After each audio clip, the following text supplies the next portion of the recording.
안녕하세요. 일본의 소식을 쉽고 빠르게 간추려서 전해드리는 오늘의 일본입니다. 3월 3일 수요일 오전 뉴스 보내드리겠습니다. NHK 보도에 따르면 2일 도쿄에서 232명, 카나가와 84명, 사이타마 102명, 치바 87명, 오사카 81명, 홋카이도 29명의 감염이 확인되는 등 총 888명이 확진 판정을 받은 것으로 파악되었습니다. 일본 내 감염이 확인된 사람은 43만 4,304명이며 요코하마 크루즈선을 포함하면 총 43만 5,016명이 감염된 것으로 파악되었습니다. 한편 사이타마에서 11명, 후쿠오카에서 8명, 효고와 카나가와에서 각각 7명, 홋카이도, 치바, 도쿄에서 각각 5명 등 총 65명의 사망이 발생하였으며 누적 사망자는 일본 내 감염이 8,013명, 요코하마 크루즈선을 포함하면 총 8,026명이 되었습니다. 한편 28일 전국에서는 속보치로 9,536건의 검사가 실시되었습니다.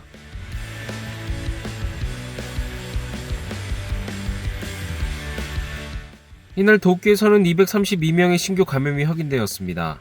10세 미만부터 90대까지의 남녀 232명이 신규 확진 판정을 받은 것으로 파악되었으며 이 중 132명은 감염 경로가 파악이 되지 않거나 조사 중이고 100명은 기존 감염자의 밀접 접촉자로 확인되었습니다.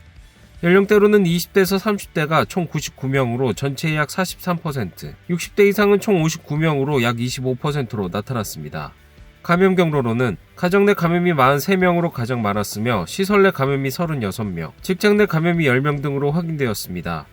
한편 이날 80대부터 90대까지의 남녀 5명이 사망하였으며 현재 중증 환자는 7명 감소한 54명, 입원 환자는 46명 감소한 1617명으로 파악되었습니다. 이로써 도쿄의 누적 확진자 수는 11만 2029명, 누적 사망자 수는 1400명이 되었습니다. 다음 소식입니다. 올해 들어 가장 강한 바람이 불었던 도쿄. 이날 신규 감염자 수는 232명이었습니다. 휴대전화 데이터로 분석한 결과 1일 시부야의 인파는 일주일 전과 비교하여 10% 이상 증가한 것으로 나타났습니다. 3월 7일이 해제 기한인 긴급사태 선언은 어떻게 되는 것일까요? 코이케 지사는 경계를 호소하였습니다. スケジュールがなんていうんですかね間に合ってないということです。人流を抑えていただく、食事の時のこの飛沫を飛ばないような工夫をしていただくということをですね、もう一段ギアを上げないとまたこの間では間に合わないという事態が生じているのではないか。 1일 신규 감염자가 127명으로 도쿄보다 많았던 치바의 이날 감염자 수는 87명이었습니다. 7일 해제의 전망에 대해 질문받은 모리타 지사는 7日って一度決まったんですから、それに向かってですね、何しろ私たちは収束させるんだという気持ちを持ってやっていかなければならないと、そのように思っております。じゃあもし明日3桁に行ったらやはり厳しいっていう、もし明日3桁に行ったら難しいっていう判断になるんですか。あんまり変なことやらないね。もう2桁をなんとかですね、それは別として、また明日も上がるようなことになるならば、これはね、非常にまた難しくなるとは私は思いますね。 치바의 감염자 수를 긴급사태 선언 동안 살펴보면 후나바시시나 이치카와시 등 도쿄와 가까운 지역이 50% 이상을 차지하고 있습니다. 이에 시민들의 생각은 特に松戸とかですね、市川というのはもう東京に近いんで、その流れで感染者が増えてるのかなっていう、極端なことを言えば1ヶ月延長してもらって、なんか人多いなというふうに思いますね。解除してくれるのであれば、嬉しいっちゃ嬉しいですかね。前の緊急事態宣言はみんなコロナがどんなものかが分からなかったから分かりやすく自粛してたけど、今回そんな周りでもすごい自粛頑張ってるっていうような感じではないんで。 또 도쿄와 가까운 지역 중 하나인 우라야스시에서는 일주일 전과 비교해 저녁 인파가 22.7% 증가하였습니다. 수도권의 좀처럼 줄지 않는 감염자 수 이외에도 긴급사태 선언 해제에 대해 우려되는 것이 있습니다. 바로 벚꽃 시즌이나 환영, 송별회 등으로 인한 감염 재확대입니다. 긴급사태 선언의 해제와 연장, 과연 정부의 판단은 これ国民の側も準備が大変なんですよ。事業をしていても生活をしていても解除か否かっていうのは国民はやっぱり政府の方針を数日前には知らなきゃいけないと思うんです。今日明日ぐらいにはされるつもりですか。宣言以降は約8割新規感染者が下がっているということも、これ、事実だと思います。そういう状況の中で、ギリギリまで状況を見たいという思いもあることも事実です。ですから、今、何日ということは申し上げることは控えたいと思います。 관계자에 따르면 정부는 이번 주 금요일 자문위원회를 열어 선언을 해제하고 싶은 생각이라고 합니다. 知事から延長してほしいという要請があっても、解除することはあり得るということですね。知事の意向もしっかりと聞き、その上で私どもの基準もございます。その数字を精査をして、そして専門家の皆さんのご意見を聞いて判断をしていきたいというふうに考えております。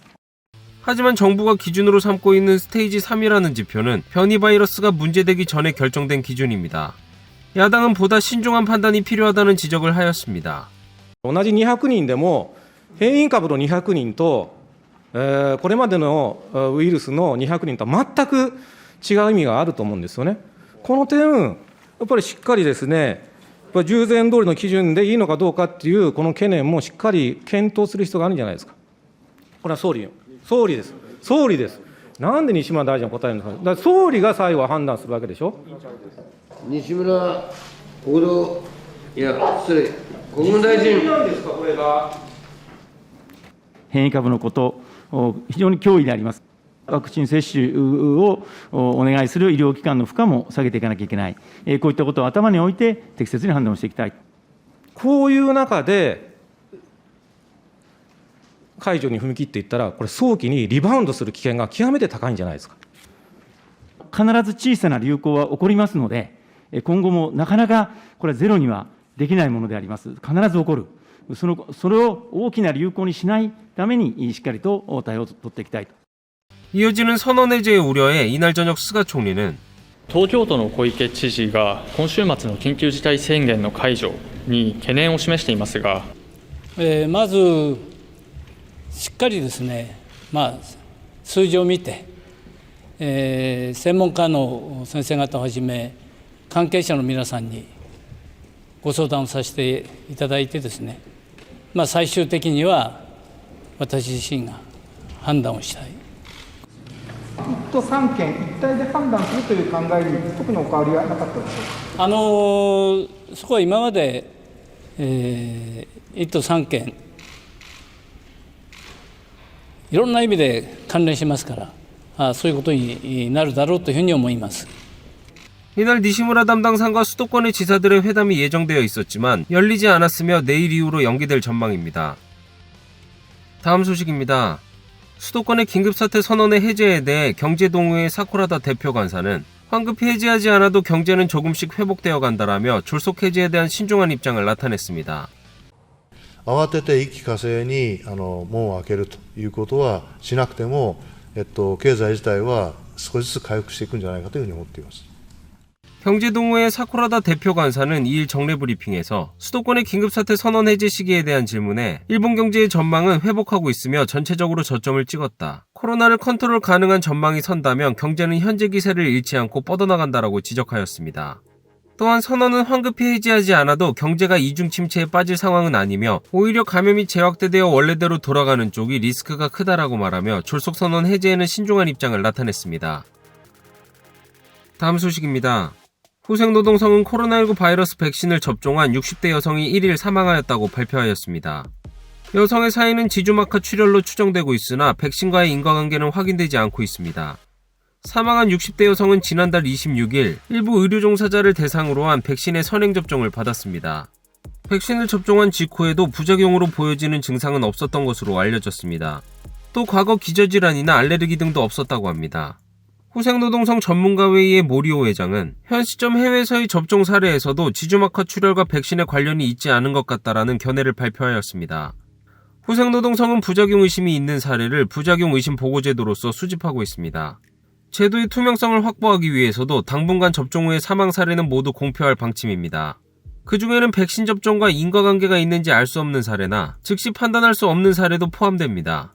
이번 사망 사례에 대해 후생노동성은 향후 전문가 심의회 등에서 검토를 신속하게 하여 접종과의 인과관계나 안전성을 평가하겠다고 밝혔습니다. 다음 소식입니다. 코로나19 백신을 보관하던 의료기관에서 초저온 냉동고가 고장나 최대 1032회분의 백신을 사용할 수 없게 된 문제에 대해 원인은 냉동고의 고장이 아닌 전원 콘센트의 여러 기기를 연결한 것에 따른 전력 부족이었던 것으로 밝혀졌습니다. 이는 냉동고에 연결한 전원 콘센트에 다른 냉장고도 연결하여 냉동고가 작동하지 않은 것으로 확인되었습니다. 후생노동성은 멀티탭을 이용한 것이 아닌 2구 콘센트로 확인되었지만 재발 방지를 위해 2구 콘센트에서도 냉동고만을 연결하도록 주의를 환기시키겠다고 하였습니다. 다음 소식입니다. 1일부터 긴급사태 선언이 해제된 효고현.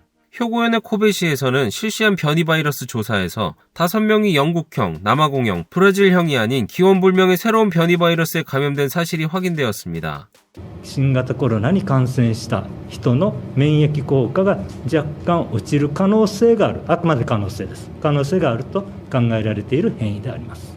코베시에서는 2월 중순 이후에 검사한 감염자 중 절반 가까이가 변이 바이러스에 감염된 사실도 확인되어 시는 감염 대책의 철저를 요구하고 있습니다. 한편 고령자에 대한 백신 접종을 위해 풀 가동되고 있는 곳은 기우현에 위치한 공장. 이 인쇄회사에서는 실제 백신 접종을 위해 배포되는 쿠폰권에 인쇄를 하고 있습니다. このようにクーポン券が入っていまして、ワクチン接種1回目、そしてワクチン接種2回目というふうにクーポン券が入っています。